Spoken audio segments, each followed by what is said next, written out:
Oh.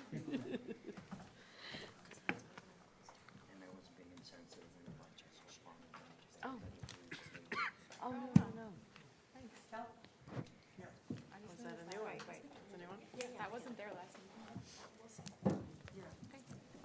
Good evening. Welcome to the September 21st Public Works Session of the Rockville Center School Board of Education.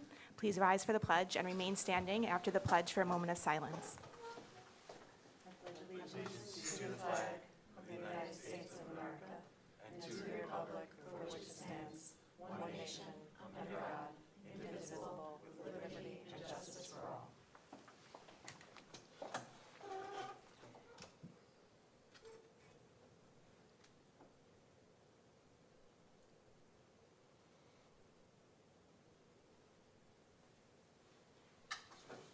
Thank you. On behalf of the Rockville Center Board of Education and the entire school district, our thoughts and prayers are with the Farmingdale Schools community this evening. Anything that we can do to support you, please let us know. Mr. Gavin, Superintendent's report.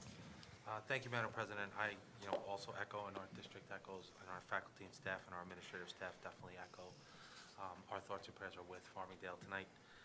And I'm proud of our superintendent's organization that has organized a number of different initiatives to support the district on their behalf, including the Orange County Superintendent's Organization. All 18 superintendents in Orange County made sure that they had counselors going to the local college where the other buses that were not involved in the crash were going to be. So, well, kudos to them. It is Spirit Week, and we are excited for homecoming this Saturday. Our Cyclones play Mineola. Right now, the game is at 2 o'clock. Our pep rally, we are looking forward to a fun pep rally tomorrow. Right now, the weather forecast is not the best, but we want to be both pragmatic and optimistic. So an email will be sent tomorrow with an update, but we are going to wait till about 9 a.m. on Saturday morning to make that final call based on the weather. Further, Dr. Walsh is going to meet with student representatives from student government to make sure students are involved in the decisions about how to work around different activities. So for example, if we have to cancel the parade due to high winds and bad weather, we would cancel the parade around 9 o'clock. We would still find a way to make sure that we can vote on what am I trying to say? Floats. The floats, thank you. I said slides, not slides. The floats, we will make sure that that's incorporated. It's also senior day for both the senior football players and the senior cheerleaders. We'll move that to another game. So if we have to make those decisions, we'll make those decisions pragmatically, and we will work with the kids to make sure that their voice is heard in how we reschedule. So right now, tomorrow, Dr. Walsh will meet with student government tomorrow morning. We'll send an email to the community updating them on the idea of waiting till at least 9 a.m. on Saturday to make that call. We've seen the weather be wrong before. So, we're just going to be, again, pragmatic, but we're going to plan for bad weather, but we're going to be optimistic and hope that there isn't. All the information in that communication will be about the game and the parade. So the parade might not be able to happen because it's bad weather, but the game would fall under BOCES regulations. So as long as that happens, and BOCES would allow the game, and the athletic association would allow the game, we would play with the game, okay? So I wanted to update everyone on that. It was a really, really busy week this week. On Monday, we hosted over 200 parents and students at the College and Career Fair. We had representatives from 80-plus colleges and booths for students also interested in careers, not necessarily a four-year college. So we had representatives from the town of Hempstead, if anyone wanted to work in local government. We also had representatives from local HVAC associations. So if students that are interested in HVAC or work going along that line would have the opportunity to meet. It was really well attended. I can tell you that it's wonderful to give our students the opportunity to talk to so many different college representatives at the same time. I want to thank Dr. Walsh, Ms. Ramsey, and the entire guidance department for pulling that all together. 80 representatives at one time is a pretty big deal, so well done. On Tuesday night, we held our back-to-school nights at all of our elementary schools. It was great to see everyone back, and the sentiment was really positive, really super positive.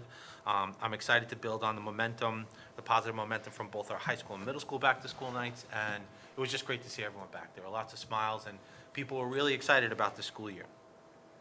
Yesterday, we held our first middle school athletic event on our new field. It was really well attended. Matter of fact, they're already talking to me about, we don't have enough bleachers now, so build it and they will come.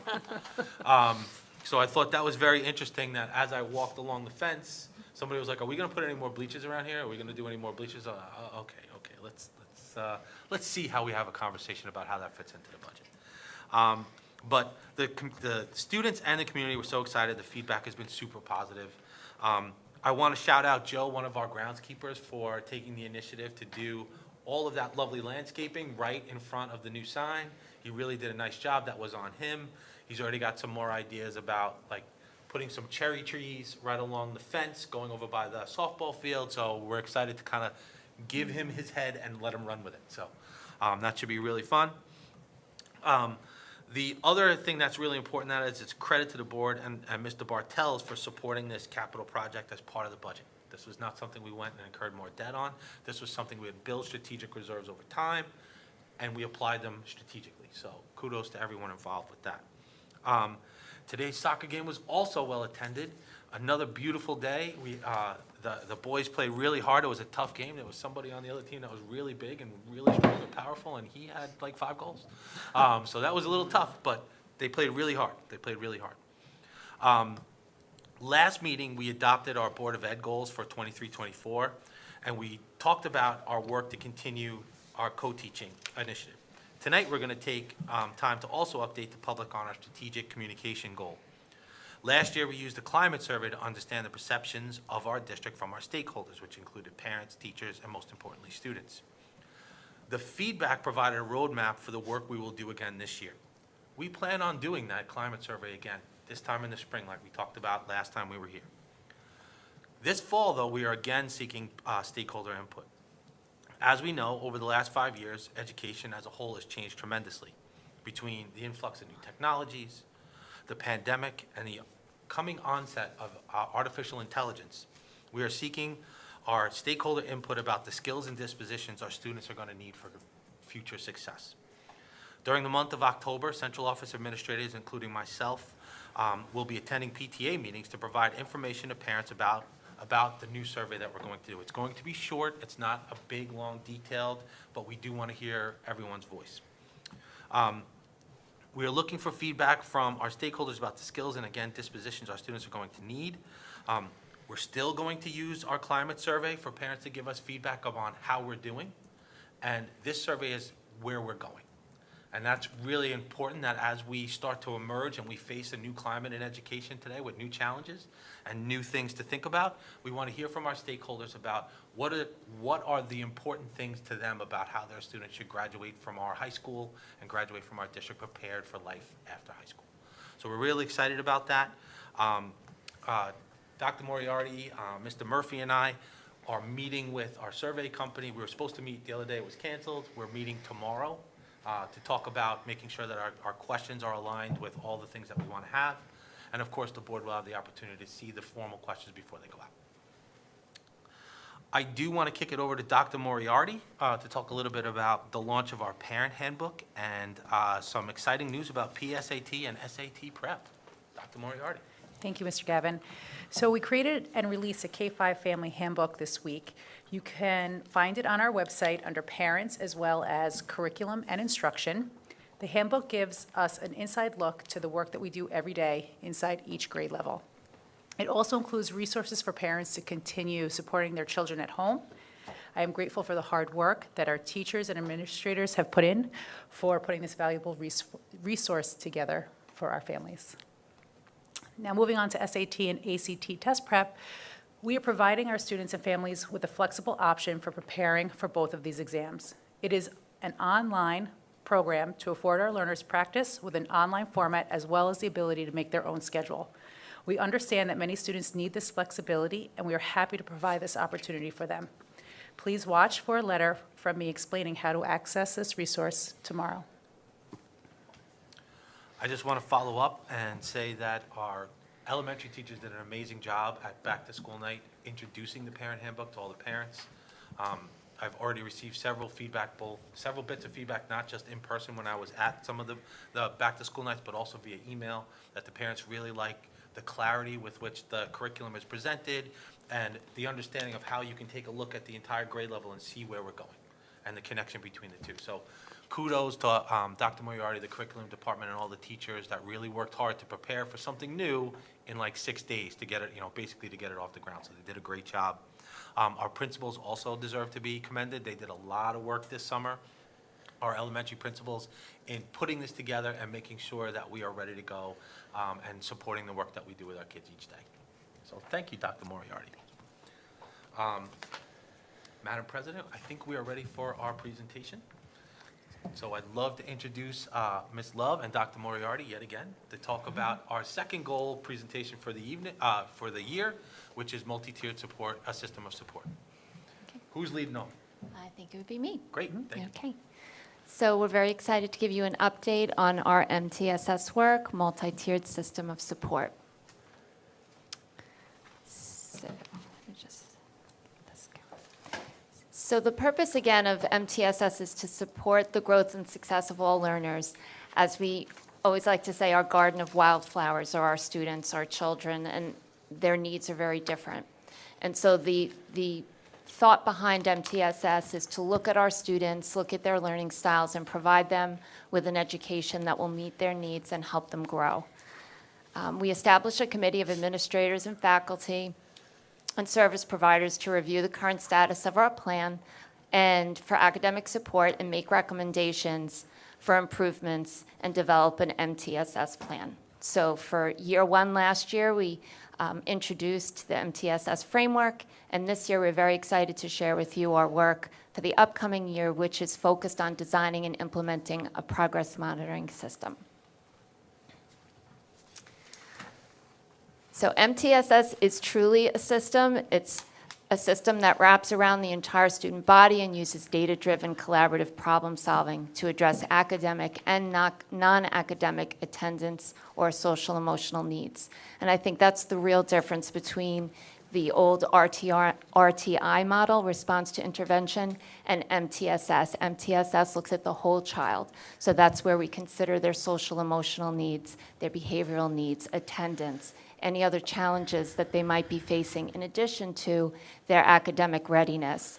So for example, the pilot that we have happening at the Riverside School, which is a building-wide PBIS, or positive behavior system of support, where all students and teachers are vested in the same motivational behavioral support plan for the building, is something that we're looking at collecting data on as part of one of our systems of supports for behavior. And as you see, it's a cycle of evaluating, defining, analyzing, and implementing these supports for our students and really measuring the effectiveness of the interventions that we're providing them.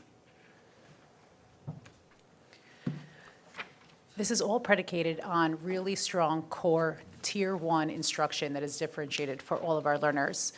From there, we want to identify our students in need, and that is what we are currently in the process of doing, and create effective intervention plans for our learners. We then want to implement and monitor their progress with the use of a norm reference progress monitoring tool, and move into the stage of interpreting and using that data to adjust our instruction and adjust our intervention. So to show you how our Tier 1 core instruction looks, we have created over the summer an RBC teacher hub that complements the K-5 family handbook. So one side is the parent-facing side and one side is the teacher-facing side.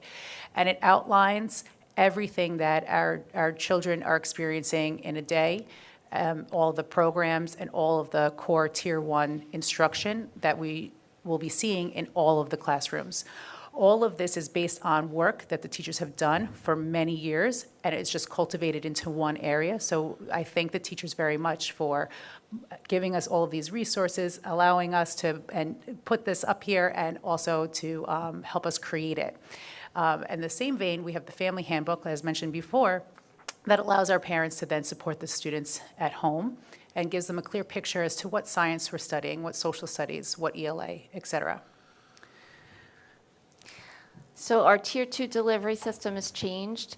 If you look at this, it looks very similar to some of the information we've shared with you about co-teaching. In particular, parallel teaching and station teaching is something that we're looking to observe during our Tier 2 delivery of instruction, where our AIS teachers are working alongside our general ed teachers in the classroom to deliver interventions to our students. Our Tier 3 delivery is being provided during something called a win period, which means what I need. I think typically MTSS is associated with students who require interventions because they are performing below the average range. But this really looks at every student as an individual and allows for enrichment as well. So if you look at this slide, the win time is built into the schedule to maximize instructional time where students are not missing class time for either enrichment or support services. And during the win time, they can receive support services, reinforcement, enrichment, personalized instruction, or individual or group work. So our progress monitoring tool, we took some time researching the various plans and programs that are available. AIMSweb has been around for a very long time. They're continually growing and perfecting their craft. And they're scientifically based and a wonderful tool. And we're utilizing that to measure specific student growth. It monitors students who are receiving interventions. You set a goal for the student based on their baseline and what we know about their learning style. You can administer probes up to once a week. The probes are very quick and easy to administer and interpret.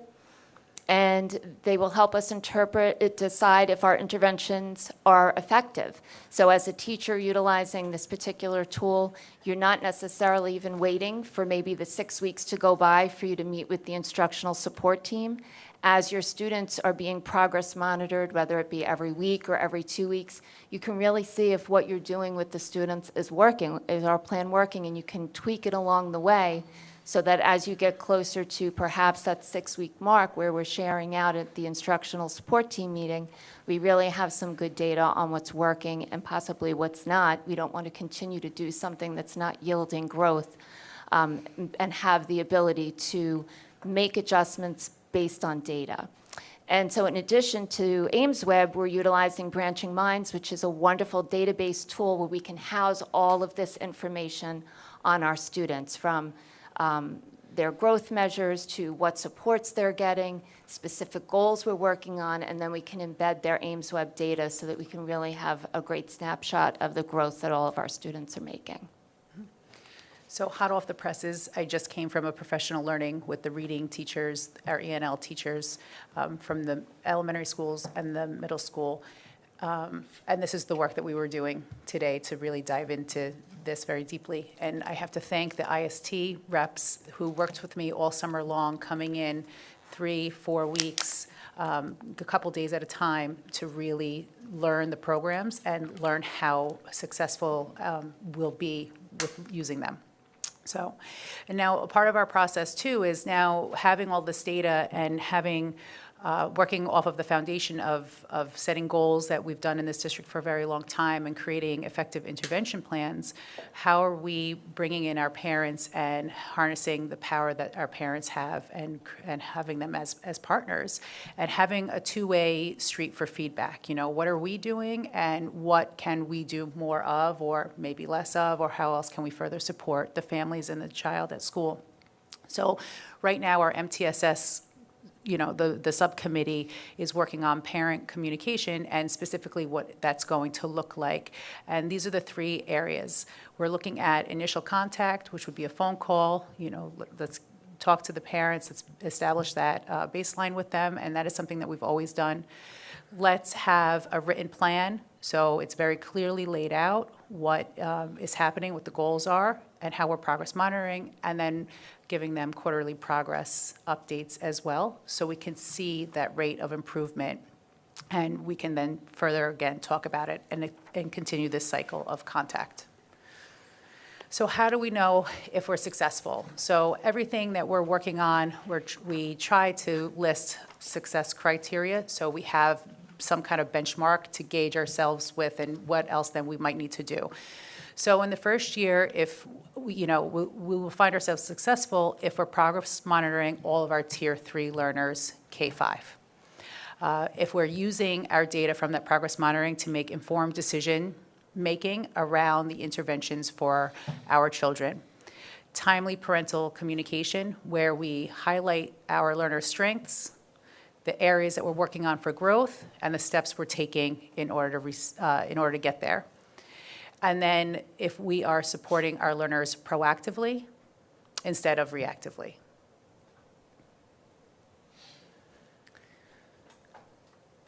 Thank you. Thank you both. A couple of comments. I think it's important that we notice the overlap between this goal and several others. So it's very intentional that our instructional delivery in MTSS is very similar to co-teaching and team teaching, and I appreciate the collaboration between both Ms. Love's and Dr. Moriarty's departments in trying to make sure that that's overlap.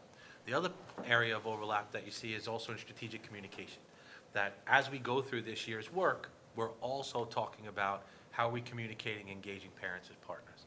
So I really thank both Ms. Love and Dr. Moriarty for that intentional work, because it helps strengthens all the different goals that we're trying to accomplish here together as a district. So thank you for that. The other question I had was, in terms of AIMSweb, what is the frequency of some of the assessments that might be administered, things like that? Yeah. So we determine that, and it can be up to as frequent as 1 week. So typically, the more intense the support is, the more intense the intervention is, the more frequently we want to measure it. Typically, it would be every 2 weeks for students.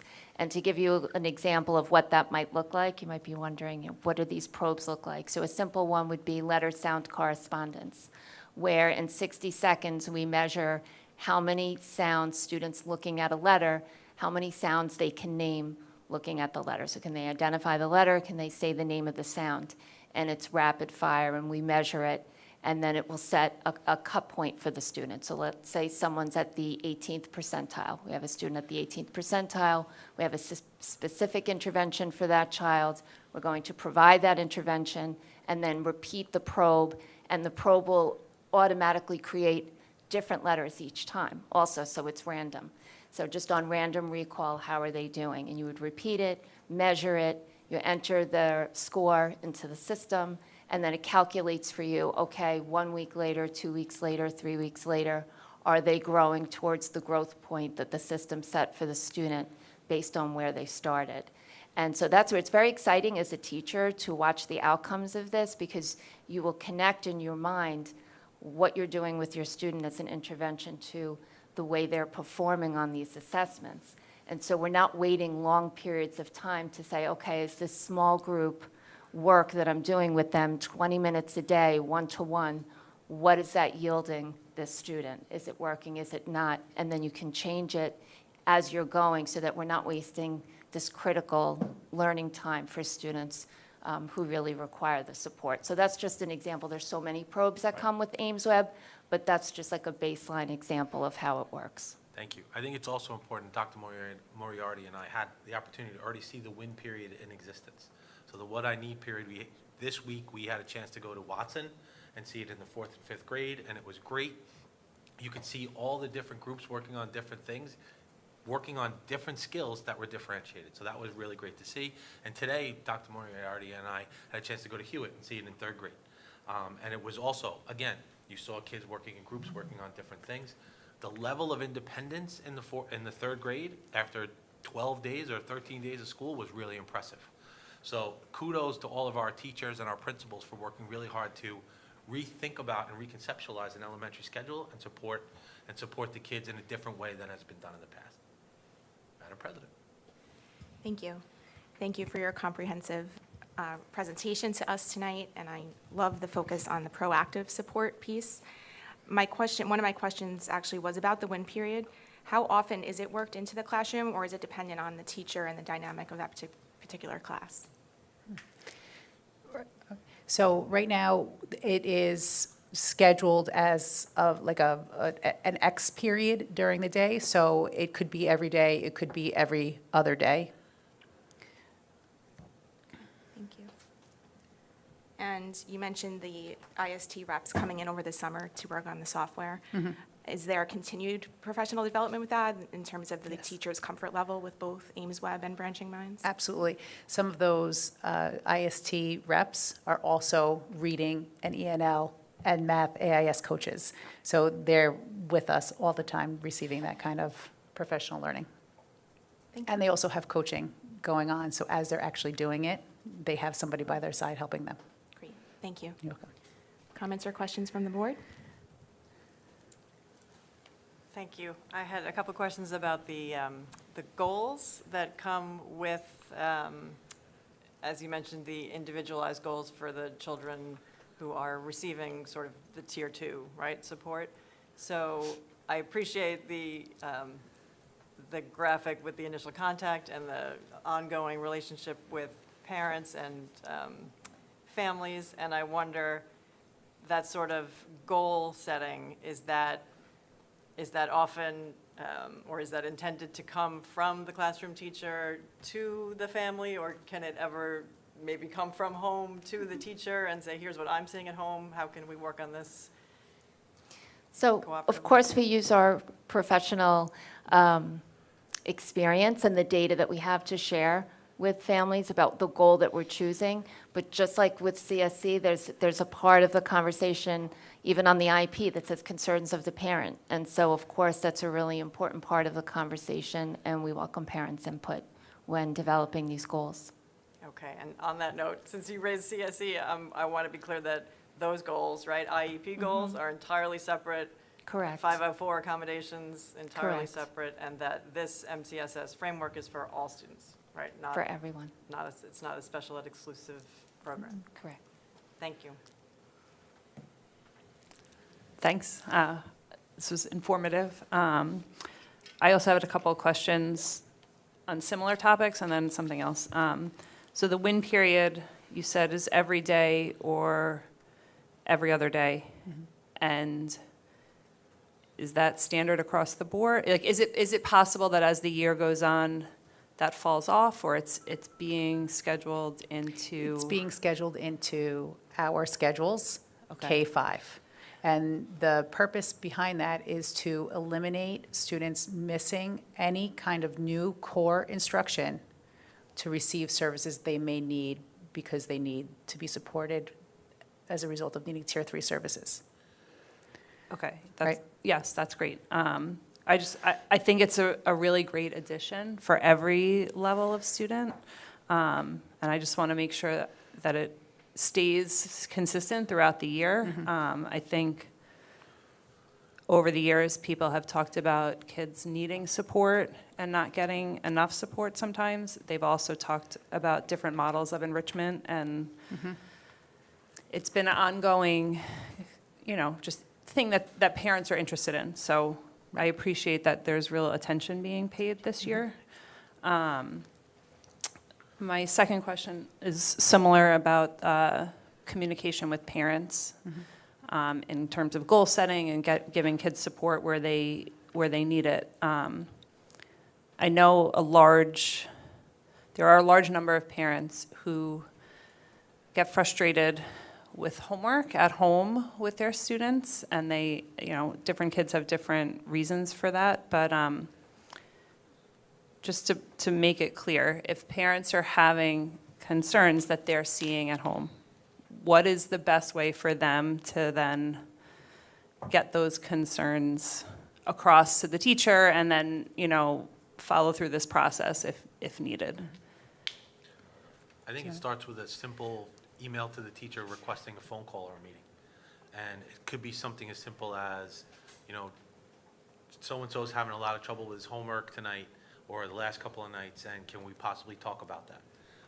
And there might be a resource that we put out in the family guidebook that might be able to help. Right. There might be something else that might be able to help. Or it might be simply, you know what, this was really hard for him. I also noticed him struggling in class, but here's what I'm going to do about it. And I think that's what parents really want to hear is, yes, we recognize, or we're hearing what you're saying, and we have a plan to address it. And I think that's part of the strategic communication piece that was outlined as part of the plan. Okay, so I agree, and I think the more we can, it seems intuitive that if your child is struggling, you should email the teacher or reach out, but I don't think that necessarily happens all the time. So if we could just reiterate, like, Sure. don't do the homework for them. If they're struggling Yes. on their math problems, send it in blank, things like Yep. that I think, because I think kids too sometimes feel like they shouldn't go in, some kids don't want to go into school with their homework not completed, and it just becomes like a little bit of a fight at home, and I think the more we can reiterate that communication, the better. I just had one other question. You said the teachers are able to track the progress of the interventions, and it's nice to see if things are working or not working. My question is, are the students also told, because I think it's really rewarding for a kid who's struggling in particular, to see that they might not be fully getting it, but to see that progress, I think is really important for a student to feel confidence and build confidence. So I'm curious how we're bringing the students into I that. actually saw it today. I saw it today at Hewitt. There was a small group, third graders. They were working on a literacy skill, and the child went through the literacy. It was like a progress monitoring kind of an activity. The child went through it. The teacher turned around and said, "Give me a high five." He moved up to the next level. So, and he said, "Oh, that's great. Does that mean I get a break now?"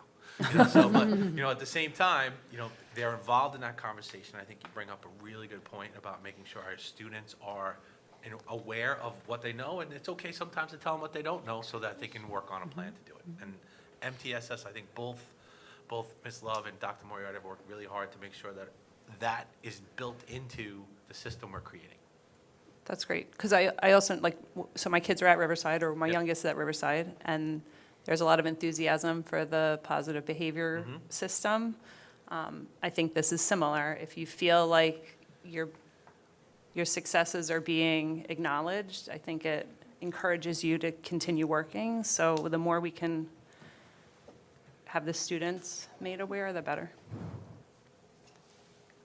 Thank you very much. Just a clarifying question about the progress monitoring slide. It says that it's monitoring students receiving intervention, but then we were just talking earlier about how it's for all students. So can you just kind of talk about how are all students receiving this kind of plan, and individuals, even if they're not receiving an intervention, they're still benefiting from progress monitoring? Is that correct? Yes. So for this year, for the norm reference progress monitoring, we're focusing on our students who require Tier 3 support. Okay. The goal would be then to say, okay, let's move it up to our students who require Tier 2 support for this particular, right? Every other student who's not receiving Tier 2 or Tier 3, once we get all of that done, we can create more of a formal progress monitoring with them, for them, with the teachers, for the teachers, however we want to. And we also keep in mind that right now, we still do progress monitor everybody. That could be through informal observations, that could be through our unit assessments, that could be through our writing, that could be through our benchmarking. So this is just one way that we're doing it, and currently, we're using this norm referenced assessment for our students who require the most support, because we want to make sure their rate of improvement helps close the gap for their learning.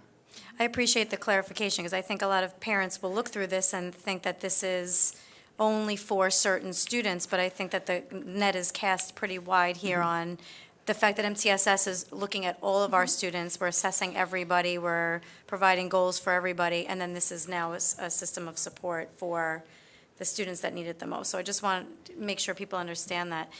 I know that you're saying that IEP goals are separate, but we have students that maybe are getting AIS without an IEP, so we have different students that receive different things. But I am interested in how it does play back into CSE at some point, because I would imagine that in the classroom going through goals, even though IEP, CSE meetings maybe don't meet as often as this is happening in the classroom, that there must be some sort of interaction between these two processes. Is that correct? Well, yeah, I would say mainly with initial referrals. So It's so important when we're looking at a student for the first time and we're considering classifying them that we have true data.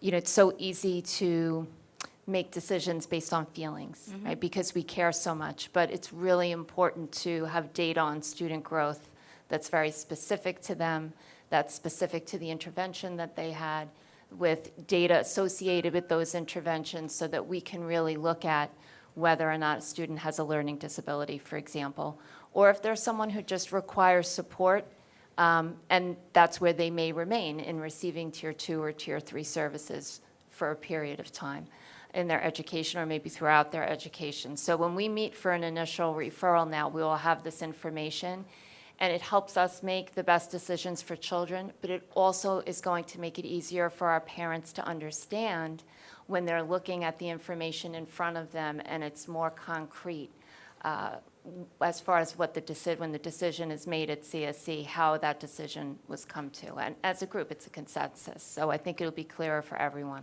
Thank you. I actually had written those words down, classification, with a question mark and asking, that was going to be my next question, if you feel like it's helping to inform earlier students, because I know a lot of students, if they have gone through CPSC, we come to the table with a classification that's informed.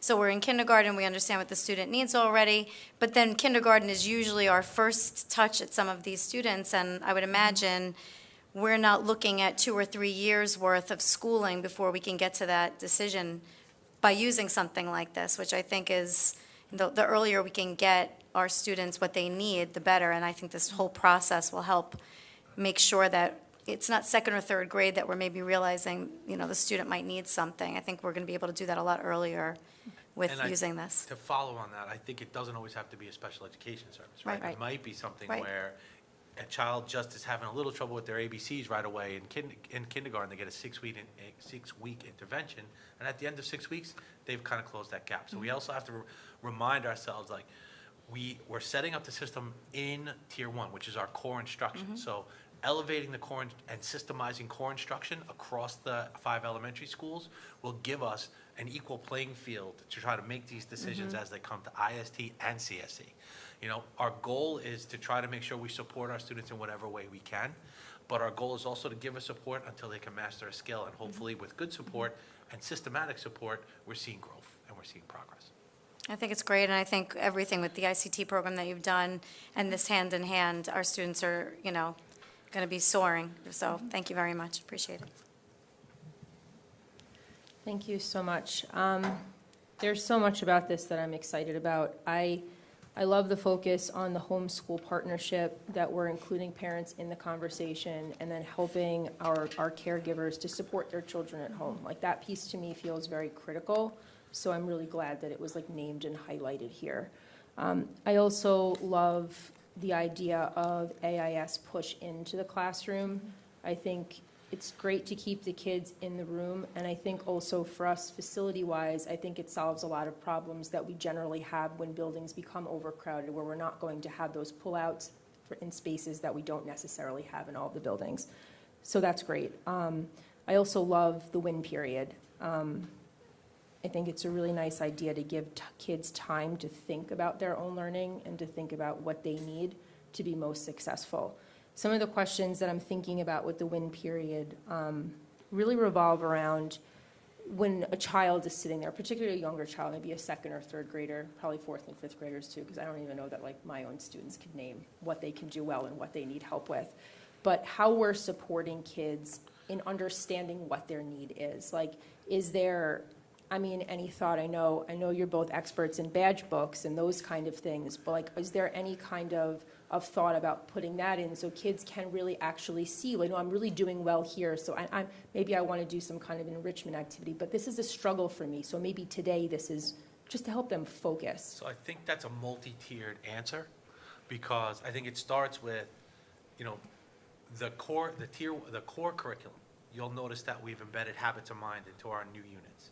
And part of the habits of mind, and we've seen this work already on the 4th and 5th grade particularly, because they have had the most lead time in terms of doing this. But you've seen that conversation with students about, what are the different habits of mind that you want to focus on. So we're starting our goal setting with students with the skills and dispositions, with the disposition about how you want to learn. So we start with that, and then we work on individual skills. But the win period allows us the opportunity to do that. So for example, it might be that Ms. Barry wants to work on one particular habit of mind for this 6 weeks, and at the end, she might turn to something else. Those are reinforced in the units, so we are constantly kind of evolving, our perspective with the child's perspective at the same time as the curriculum evolves. So that's like the first part. The second part of that is the opportunity in small group instruction to have conversation with a student about, hey, by the way, you just got, 15 letters correct that you didn't get correct yesterday. So we still need to work on Q, D, and whatever else that is. So let's work on those 3 things and have the child involved and ask the question after a while, what do you think you need to work on? So it starts with, I know what I need to work on, what you need to work on, but now it's, what do you think you need to work on? Then it evolves to, what do you want to work on? Right? So it goes from, I know you need this, to the child knows they need this, to what do you want to work on? And I think that's the flexibility of the win period that makes it very exciting. So there might be students that evolve over time, and this is going to take this is a new approach for teachers, so we're building, kind of the airplane as we're flying it here, but it's very exciting because it gives us a wealth of opportunities on how to enrich our students at the same time as support our students with a particular skill or need. No, that's great. And then to the other point with the win for enrichment, I'm wondering a lot about that too, like what will that look like for kids? You kind of answered it in like the Yeah. what do I want to do? Yeah. But I'm also wondering if there'll be other like opportunities like Explore Visions or things like that kind of embedded that become options for kids who might not know what they want to do, but require that kind of enrichment. I think that's a 2-tiered approach too. Number one is, how do we use the win period to kind of support that? And align it with some of the new units that we're building. I think that's really important too. The excitement around the units is really palpable. We just had a 5th grade curriculum writing where they were going over the unit, and they were excited, and the kids were excited. We actually had an email back from a parent who said, my kid really loves the new unit that you're doing. I've never heard of that, like where an email, they said, I really like this unit, So that was really cool. But at the same time, I think we're going to evolve our understanding of how to use that win period for enrichment. So when I talk about, what do I want to learn about or what skill do I want to tackle, I think you're going to see us over time embed that into the win period. I don't think we're ready for that yet. I think the MTSS system and the new curriculum and team teaching and co-teaching is a lot to all master, but all the pieces are there to continue to make sure that our students that really have an identified interest have the opportunity to pursue it. The second piece of that is extracurricular. So one of the things we have to do on the elementary level is survey our students about what kind of extracurricular activities they are interested in. I think it's really important for the extracurricular piece because it's voluntary, right? But it also needs to be aligned. Like, for example, one of our schools has this particular club and the other school doesn't have that, but they have another one. So we want to talk a little bit about how do we, survey our elementary students about what they're interested in. That interest survey will not only help in extracurricular, but it will help in curricular as well. Because then we'll take a look at the units. Where's the alignment?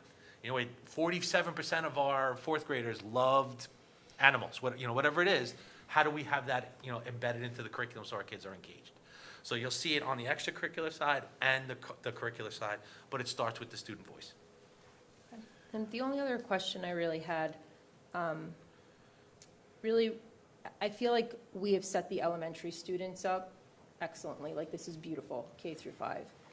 I'm still concerned though about 6 through 12. I don't see much in the way of what MTSS, what this process is going to look like at the middle school and the high school.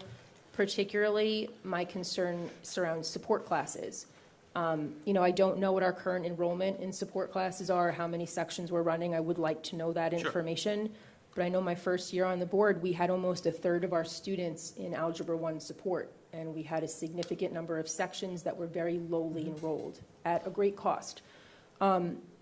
Which that's an issue in itself, but my real concern with support is a tier 2 service. It's not a you get support, it shouldn't be. You get support because you want support. It's you get support because you need support, and that need has to be demonstrated. And we see a lot of students who are taking support classes and in effect are losing so many of the amazing electives that we have to offer, and they're not really given that opportunity to explore possibilities for themselves. Like, what are my interests? Because I'm saddled down with my 5 core classes, 2 support classes, and then any other required encore classes. So I would really love to take a look at support. I mean, this is a big lift, and I want to name that. Like, I don't expect that, we're doing K through 12 in a snap. But I think the middle level and the high school is important.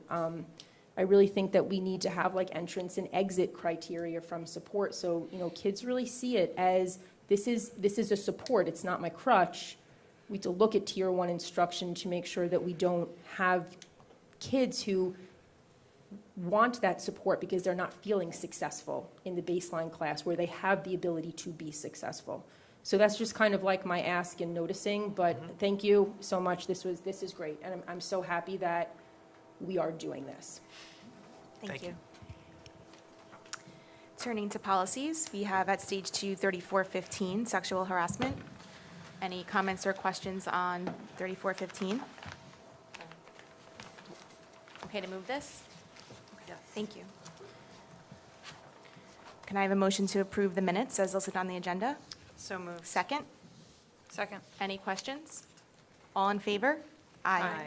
Can I have a motion to approve the financial reports as listed on the agenda? So moved. Second? Second. Any questions? All in favor? Aye. Aye. Can I have a motion to approve receipts of financial reports as listed on the agenda? So moved. Second? Second. Any questions? All in favor? Aye. Aye. Can I have a motion to approve board actions A through G?